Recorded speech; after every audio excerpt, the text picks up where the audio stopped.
Hello, welcome to our channel Adeline's cafe.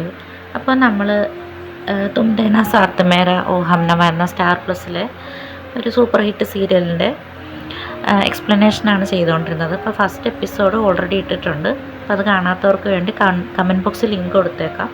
ഇതിപ്പോൾ second എപ്പിസോഡാണ്.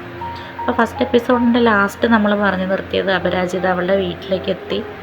അവളുടെ വീട്ടുകാർ അവളെ സ്വീകരിക്കുമോ, അവളയച്ച കത്ത് അവർക്ക് കിട്ടിയിട്ടുണ്ടാവുമോ, എന്തായിരിക്കും അവരുടെ പ്രതികരണം, ഇതുമൂലം അവളുടെ അനിയത്തിയുടെ കല്യാണം നടക്കുന്നതിന് എന്തെങ്കിലും പ്രശ്നം ഉണ്ടാവുമോ, അങ്ങനത്തെയൊക്കെയുള്ള ചിന്തയിൽ അവളുടെ വീട്ടിൽ മുന്നിൽ ചെയ്ത് നിൽക്കുന്ന അപരാജിതയാണ് ഫസ്റ്റ് എപ്പിസോഡിൽ ലാസ്റ്റ് നമ്മൾ കണ്ടത്. ഇത് സെക്കൻഡ് എപ്പിസോഡ് സ്റ്റാർട്ട് ചെയ്യുമ്പോൾ അപരാജിതയുടെ അനിയത്തി വന്ന് വാതിൽ തുറക്കുകയാണ്. ചേച്ചിനെ കണ്ട് ഷോക്കാകുകയാണ്. തിലകിന് വരില്ലെന്നായിരുന്നു വിചാരിച്ചുകൊണ്ടിരുന്നത്. അപ്പോൾ വന്നതുകൊണ്ട് വളരെ ഹാപ്പിയായി വീട്ടുകാരെയൊക്കെ വിളിക്കണത് ചേച്ചി വന്നു, എല്ലാവരും വാ എന്ന് പറഞ്ഞ് വിളിക്കുവാണ്. അപ്പോൾ ആദ്യം തന്നെ വരുന്നത് അപരാജിതയുടെ അച്ഛനാണ്. അപരാജിതയുടെ അച്ഛന് അവളെ വലിയ ഇഷ്ടമാണ്. ഏത് പ്രശ്നത്തിലായാലും അവളുടെ കൂടെ നിൽക്കാനുള്ള ഒരു മനസ്സുള്ള ആളാണ്. അപ്പോൾ ആ കത്ത് കിട്ടിയ കാര്യത്തിലും പുള്ളിക്ക് വലിയ അതിനെ പറ്റിയിട്ടൊന്നും പറയുന്നില്ല. ആദ്യം മകളകത്തേക്ക് കയറ്റുകയാണ്. പിന്നെ അമ്മ വന്നു. അമ്മയ്ക്കും കുറച്ച് നീരസമൊക്കെ ഉണ്ട്, എന്നാൽ പോലും സാരമില്ല, രണ്ടാമത്തെ മോളുടെ കല്യാണമൊക്കെ അല്ലേ എന്നുള്ള രീതിയിൽ പിന്നെ അവളോട് അങ്ങനെയൊന്നും കാണിക്കുന്നില്ല. എന്നിട്ട് അകത്തേക്ക് വിളിക്കുകയാണ്. അടുത്ത സീനിൽ നമ്മൾ കാണുന്നത് രക്ഷ്യത്തിൻ്റെ വീടാണ്. ആദ്യം തന്നെ കാണിക്കുന്ന രക്ഷ്യത്തിൻ്റെ വല്യമ്മയാണ്. വല്യമ്മയ്ക്ക് രക്ഷ്യത്തിൻ്റെ ഫാമിലി അത്ര ഇഷ്ടമൊന്നുമല്ല. പിന്നെ അവിടെ സർവൈവ് ചെയ്യാൻ വേണ്ടി അവിടെ നിൽക്കുന്നതേ ഉള്ളൂ. അപ്പോൾ പെട്ടെന്ന് വാതിലാരോ മുട്ടുന്നത് കണ്ടിട്ട് വാതിൽ തുറന്ന് നോക്കുമ്പോൾ കുതിരപ്പുറത്ത് വന്ന രക്ഷ്യത്തിനെയാണ് കാണുന്നത്. നമ്മൾ ഫസ്റ്റ് എപ്പിസോഡിൽ കണ്ടിട്ടുണ്ടാവും. റെയിൽവേ സ്റ്റേഷനിൽ കുതിരപ്പുറത്താണല്ലോ രക്ഷ്യത്ത് തന്നെ. അപ്പോൾ ഇതെന്താ ഇങ്ങനെ കയറി വരുന്നതെന്ന് ഓർത്ത് ആൾ ടെൻഷൻ അടിച്ചിരിക്കുകയാണ്. രക്ഷ്യത്താണ് മേലെ ഇരിക്കണമെന്ന് ആദ്യം കാണുന്നില്ല, കുതിരേനെ മാത്രമേ കാണുന്നുള്ളൂ. അപ്പോൾ ആൾ ടെൻഷനായി വീടിൻ്റെ അകത്തേക്ക് കയറുകയാണ്. അപ്പോൾ വെച്ചാൽ രക്ഷ്യത്തിൻ്റെ ഒരു മാസ് എൻട്രിയാണ് വീടിൻ്റെ അകത്തേക്ക്. വീട്ടിലുള്ളവരൊക്കെ ഷോക്കായി നിൽക്കുകയാണ്, ഇവൻ എന്താണ് കുതിരപ്പുറത്ത് വരുന്നതെന്ന് ഓർത്ത്. അപ്പോൾ രക്ഷ്യത്തിൻ്റെ വല്യമ്മ പറഞ്ഞിട്ടുണ്ട്, നിനക്ക് വേറൊരു പണിയില്ല, ഇതിൻ്റെ മേളിൽ കയറി തന്നെ ഇപ്പോൾ വരണമെന്ന് നിർബന്ധം എന്നൊക്കെ ചോദിക്കുന്നുണ്ട്. അപ്പോൾ വീട്ടിലെ ജോലിക്കാരൊക്കെ ഇത് കണ്ട് പേടിച്ച് നിൽക്കുകയാണ്.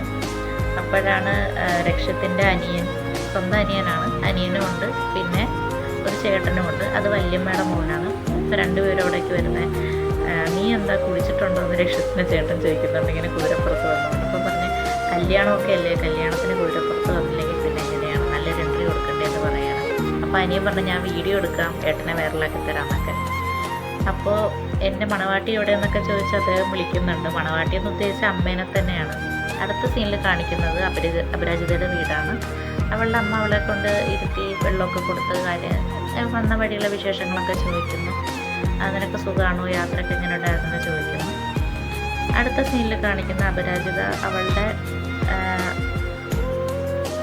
ഹസ്ബൻഡിൻ്റെ വീട്ടിലുണ്ടായ ദുരനുഭവത്തെ പറ്റിയൊക്കെ അവൾ ആലോചിക്കുന്നുണ്ട്. പക്ഷെ ആരോടും ഒന്നും പറയുന്നോ ചോദിക്കുന്നോ ഒന്നുമില്ല. അത് കഴിഞ്ഞ് അച്ഛനോട് ചോദിക്കുന്നുണ്ട്, അച്ഛ കത്ത് കണ്ടായിരുന്നല്ലോ, എന്താ പിന്നെ ഒന്നും പറയാനില്ല. അവിടെ വെച്ച സീൻ കട്ടാവുകയാണ്. പിന്നെ അടുത്ത സീൻ കാണിക്കുന്ന രക്ഷ്യത്തിൻ്റെ വീടാണ്. അപ്പോൾ രക്ഷ്യത്ത് അമ്മയോട് ചോദിക്കുകയാണ്, എന്നെ മണവാട്ടി എന്താ ഒരുങ്ങാതെ നിൽക്കുന്നത് എന്നൊക്കെ ചോദിക്കുകയാണ്. സംഭവം അവരുടെ അച്ഛൻ്റെ അമ്മയുടെ 40ാമത്തെ വെഡ്ഡിങ് ആനിവേഴ്സറിയാണ്. അപ്പോൾ അതൊരു കല്യാണമായിട്ട് റീക്രിയേറ്റ് ചെയ്യാൻ അവർ ഉദ്ദേശിക്കുകയാണ്. അപ്പോൾ അതിൻ്റെ വിശേഷങ്ങളൊക്കെ ചോദിക്കുകയാണ്.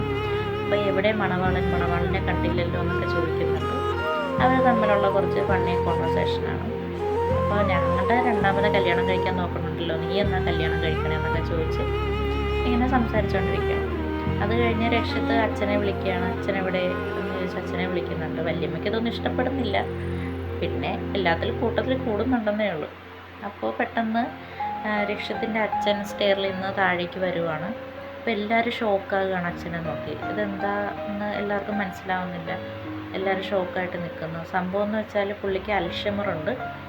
അപ്പോൾ അതൊരു അപകടത്തിൽപ്പെട്ട് ഇങ്ങനെ ഇടയ്ക്ക് ചില ഓർമ്മകൾ നഷ്ടപ്പെടും, അങ്ങനെയാണ്. അപ്പോൾ അവർ ചോദിക്കും, എന്താ ഇങ്ങനെ വന്നിരിക്കുന്നതെന്ന് വെച്ചാൽ പുള്ളി ആകെ നനഞ്ഞു വന്ന് നിൽക്കുകയാണ്. അപ്പോൾ എന്താ നിൽക്കുന്നതെന്ന് ചോദിച്ചപ്പോൾ പറഞ്ഞ്, അത് എൻ്റെ ഭാര്യ എന്നോട് കുളിക്കാൻ പറഞ്ഞായിരുന്നു. അപ്പോൾ കുളിക്കാൻ പറഞ്ഞപ്പോൾ കുളിച്ചു, പക്ഷേ ഡ്രസ്സ് മാറാതെയാണ് കുളിച്ചത്. പിന്നെ അടുത്ത സീനിൽ കാണിക്കുന്ന അപരാജിതയുടെ വീടാണ്.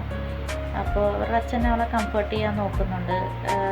ഇവളൊരു സാരി നെയ്ത്തുകാരിയാണ്. അപ്പോൾ ഒത്തിരി സാരിയും കല്യാണ ഡ്രസ്സൊക്കെ ഡിസൈൻ ചെയ്യുന്നതാണ്. അപ്പോൾ അവൾ ഡിസൈൻ ചെയ്ത കല്യാണ ഡ്രസ്സിൽ ഒരിക്കലും അതിട്ടാൽ ആർക്കും ഒരു പ്രശ്നം ഉണ്ടായിട്ടില്ല. അപ്പോൾ അതുപോലെ തന്നെ നിനക്കൊരു പ്രശ്നം ഉണ്ടാവില്ല, ഇതുവരെ നടന്നതൊക്കെ മറന്നേക്ക്, ഇനിയുള്ള കാര്യം നോക്കാം എന്നുള്ള രീതിയിൽ അവളെ കംഫർട്ട് ചെയ്യാൻ നോക്കുകയാണ്. ഇതാണ് അപരാജിതയുടെ അനിയനാണ് അവിനാശ്.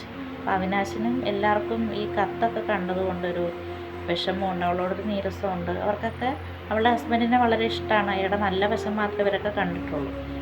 അതുകൊണ്ട് അവളോട് എല്ലാവർക്കും ഒരു നീരസമുണ്ട്. പക്ഷെ ആരും അത് പുറത്തേക്ക് കാണിക്കുന്നില്ല, അവളെ അധികം വിഷമിപ്പിക്കണമെന്ന് പറഞ്ഞ്.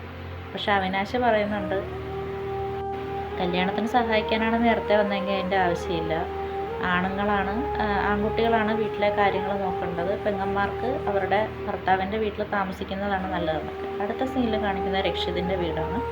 അവൻ്റെ വല്യമ്മ ഇതൊക്കെ കണ്ടിട്ട് ഒരു കളിയാക്കുന്ന രീതിയിൽ സംസാരിക്കുകയാണ്.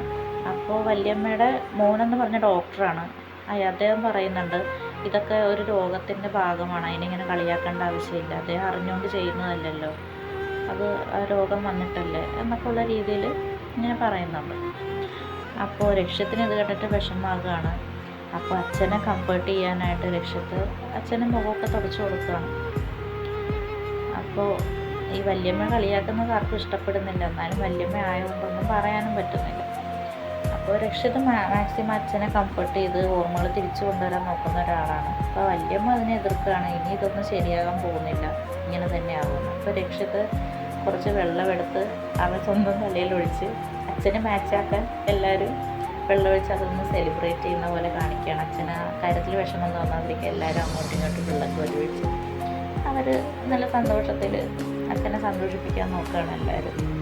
അപ്പോൾ വല്യമ്മ വിചാരിക്കുന്നുണ്ട്, ഇതൊന്നും അധികകാലം നിലനിൽക്കില്ല, അവർക്ക് ഈ കുടുംബം തകർക്കണമെന്നുള്ളൊരാഗ്രഹമാണ്. അടുത്ത സീനിൽ കാണിക്കുന്ന അപരാജിതയുടെ വീടാണ്. അവൾ കൊണ്ടുവന്ന ഡ്രസ്സെല്ലാം അലമാരിയിലെടുത്ത് വയ്ക്കുകയാണ്. അപ്പോൾ അമ്മയും അച്ഛനും ഒക്കെ പറയുന്ന കേൾക്കുകയാണ്, കല്യാണത്തിനൊന്നും കഴിയാൻ നിൽക്കണ്ട, കല്യാണം കഴിഞ്ഞാൽ ഉടനെ അവളെ പറഞ്ഞു വിടണം, അല്ലെങ്കിൽ നമുക്ക് നാണക്കേടാണ്. കല്യാണം കഴിച്ച മക്കൾ ഹസ്ബൻഡിൻ്റെ വീട്ടിലാണ് നിൽക്കുന്നത്, ഇവിടെ നിന്നാൽ നാട്ടിലുള്ളവരൊക്കെ എന്ത് പറയും, പിന്നെ അവളുടെ ഇങ്ങനത്തെ തീരുമാനങ്ങളൊന്നും നമ്മൾ പ്രോത്സാഹിപ്പിക്കാൻ പാടില്ല, തൽക്കാലം നിങ്ങൾ പറഞ്ഞുകൊണ്ടാണ് ഞാൻ കത്തിൻ്റെ കാര്യമൊന്നും അവളോട് ചോദിക്കാനെന്ന് അവളുടെ അമ്മ പറയണം.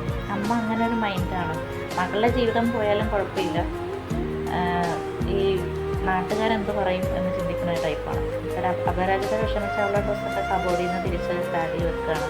കുറച്ച് ദിവസത്തേക്ക് വീട്ടിൽ നിൽക്കാൻ വന്ന അതിഥിക്ക് എന്തിനാണ് അലമാര എന്നുള്ള രീതിയിൽ. അടുത്ത സീനിൽ കാണിക്കുന്ന ലക്ഷ്യത്തിൻ്റെ വീടാണ്. അവരങ്ങോട്ടും ഇങ്ങോട്ടും തലയൊക്കെ തോർത്തി കൊടുക്കുന്നു. ഒരു മൊത്തം നനഞ്ഞിരുന്നതുകൊണ്ട് വല്യമ്മ ഇങ്ങനെ അതിനെ ദേഷ്യപ്പെട്ട് നോക്കുന്നുണ്ട്.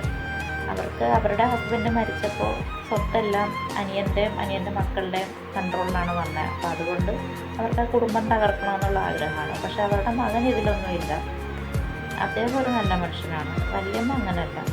അപ്പോൾ ഇവരുടെ വീട്ടിലെ സന്തോഷങ്ങളൊന്നും അവർക്ക് ഇഷ്ടപ്പെടുന്നില്ല.